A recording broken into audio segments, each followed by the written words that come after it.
Hello, this is Asa Leveaux, founder of Genius Academy. If you're not quite sure what it is I do, I train aspiring entrepreneurs on how to create their first $10,000 in business. Today, I'm rocking the Ninja Turtle shirt. Long-time fan of the Ninja Turtles. Remember, I'm 35, so I remember Ninja Turtles coming out. This new Ninja Turtle stuff. Not quite getting it. Not quite getting it. I like my Splinter skinny. I like my turtles non-steroided out. So yes, the original Ninja Turtles. So the reason why I'm talking about business plans today is because I've been an entrepreneur officially. So when I say officially, I mean as far as documents have been filed with the Secretary of State. But I've been entrepreneurial since I was 9. But yeah, I've been a legit entrepreneur as far as paperwork and all those things. Solid formations of business since I was 22, 35 now. And in that span of time, I've had people talk to me and come up to me and ask me questions about business plans. And yes, I really do think they're bullshit. And this is why. And if you have a problem with that, you can either listen or you may go away.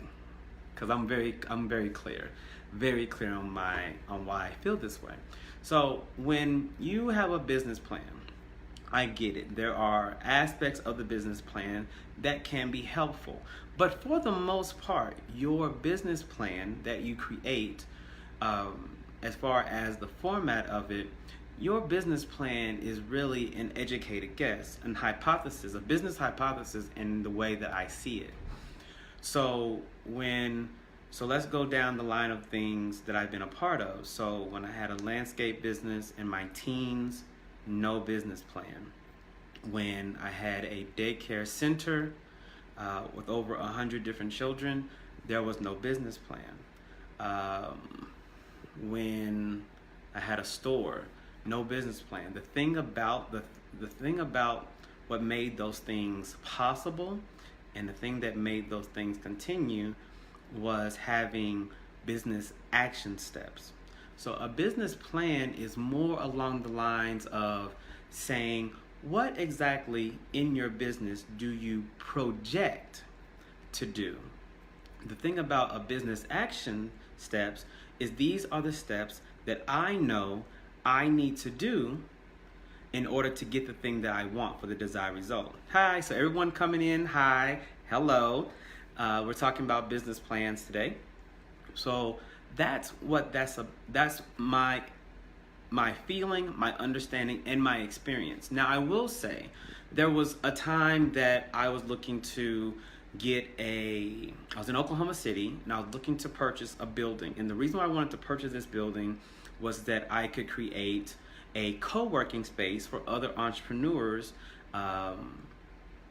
on the black side of town, so the east side of town. And so what I did, I went to the bank. Right. Now the bank will ask you for a prospectus or a business plan. Yes, they will. Why? Because they need something on paper that they can go by for funding. Now, what part of the business plan did the bank care about?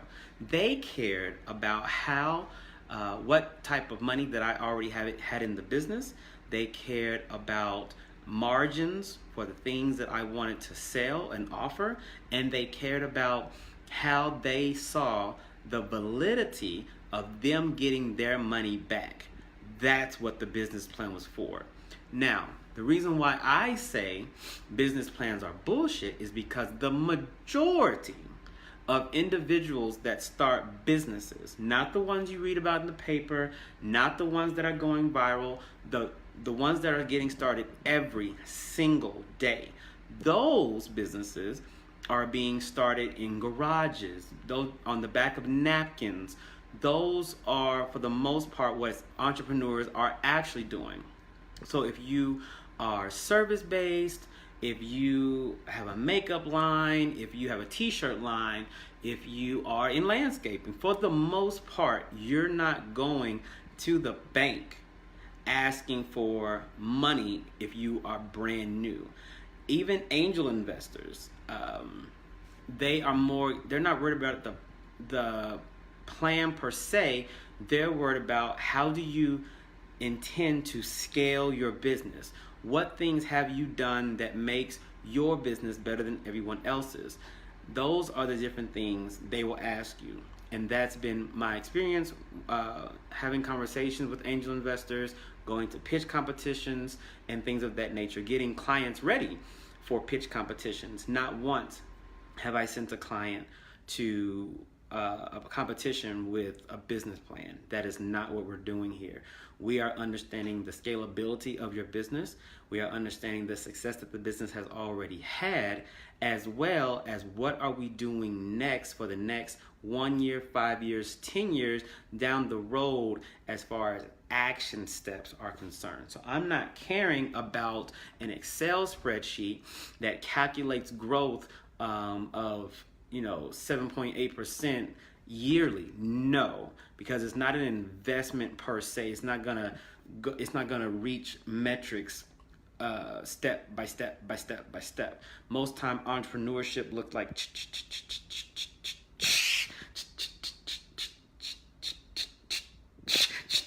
it looks like it's wavy and it does different things. So business doesn't just go up, up, up, up, up. And even when it does, there are things that may come to you. So there are things that you have to think about legally. There are intellectual property things. So yes, for any entrepreneur that is starting out, I am asking you really sincerely to consider, stop spending so much time on a business plan and get very clear about the business action steps that you must take. So for instance, let's say, okay, we'll go with daycare center because I've had a daycare center and I've helped people with those. So if you have a daycare center, I'm not really caring about the plan. My thing is, are the toys clean? How are you gonna buy the toys? Where is the diaper changing table? How many diaper changing tables do you need? What does the health department say your ratio is with your how many kids per teacher? So if it's 4 newborns per 1 child care provider, then why in the whole hell are we buying 8 changing tables? That makes absolutely no sense. And then if we are only certifying a place that can hold 50 children, why are we going crazy on cots and cot covers and playground equipment when you don't have the space? But all of those are done when you have a clear action plan, rather than just a business plan that you copied and pasted things just so you can say you had one. Because I know a lot of times, not every time, but a lot of times that's what happens. So when people say, do you have a business plan? You can say you had that, so you can then seem like you are enough to be an entrepreneur. But usually you are proving that enoughness to someone who's never been in business a day in their life. So I say again, please consider, rather than focusing so much effort on the business plan, that you really, really are clear about what action steps your business needs to take in the beginning. And remember, I told you the 5 pillars of business as it pertains to Genius Academy. What are they? We start off with marketing. So what are the marketing steps that you need to do to get your business really going? And if you're writing this down, great. So write that down. What marketing? Okay, on this paper, we're going to talk about all the things that I can do marketing. So can I put press releases in paper? And sometimes when you're doing press releases in papers, something that I did when I very first started out in 2012 with Genius Academy was that I made a press release. Yes, I wrote the press release. I got a picture taken. I submitted the press release and the picture to a local paper, and they charged me $25. It wasn't a big paper. And so I was in the paper, and that allowed me to start getting exposure and marketing for the business. What are the things you need to be doing with sales? one of the action steps that you can take is understanding your industry's profit margin. One of the things as an entrepreneur that really caused me sadness was that somebody told me that I was being greedy because I had a store and I was taking the items. So let's say I take a figurine. A figurine was maybe $20 to get a wholesale, and let's say I was marking it up for like $47. Well, somebody saw it and was like, "You're so greedy. You're doing over 100% markup." But in sales, especially when it comes to retail, you have to understand the difference between percentage and profit margin. Percentage and profit margin are the same. So this is a really quick way of knowing that. When let's say JCPenney's or Foot Locker, they have a sale and it's 75% off, they're not losing 75% of their money because you may not be aware of their profit margin.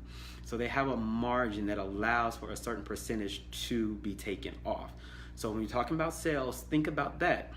When you're talking about operations, as far as your business action steps are concerned, find out how in the world, what software do you need for things to move quicker and faster? What things can you automate? So maybe you do need a POS, payment operating system, so that you cannot focus so much on just a cash register. Maybe you need something that can actually take electronic payments. And electronic payments when maybe you're not on site.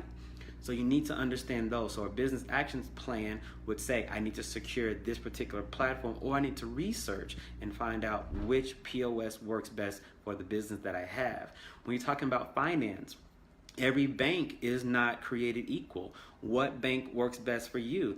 And so a mom and pop bank that you may know 5 of the cashiers, they may not be the best thing, because if you're doing government contracts like I've done and you have to have certain processing on the back end, your mom and pop bank may not have the capacity and the capability to actually process or the funds that the government may ask you to do.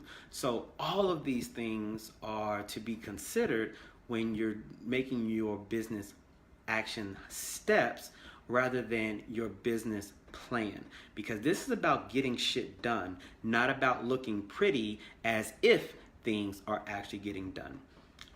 Believe me when I tell you, that's what it's about. So if you have questions, feel free. You can always join the Entrepreneur Playbook. The Entrepreneur Playbook is where all of my courses are on. So courses on sales, marketing, how to build your live event, how to get your book done, how to become a speaker. All of those things are in the Entrepreneur Playbook. The subscription for that is $88 a month. And for the next year, we are gifting free vacations, no cost vacations besides the tax, no cost vacations to every single person that signs up for the Entrepreneur Playbook. So if that's you right now, go to the link provided in this video. And as always, I am Asa Leveaux. Dreams and blessings.